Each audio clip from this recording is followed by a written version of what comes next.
மரவள்ளி கிழங்கு அவிச்சு உப்பு போட்டு அவிச்சு வச்சுருக்கிறான், கட் பண்ணி. கருவேப்பிலை வச்சுருக்கிறான், கடுகுளுத்தம்பருப்பு, பூண்டு தட்டி வச்சுருக்கிறான், பெருங்காயம், மிளகாய் கிள்ளி வச்சுருக்கிறான். இப்போ இது தாளிக்க போகிறான். கடுகுளுத்தம்பருப்பு போடுறான், எண்ணெயில் கடுகுளுத்தம்பருப்பு போட்டிருக்கிறான்.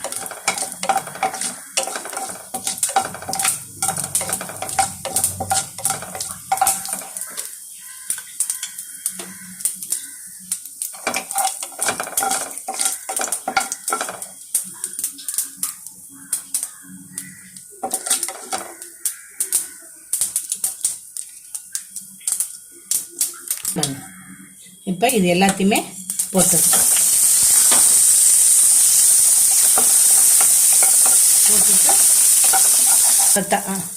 தாளிச்சுட்டேன். இப்போ இந்த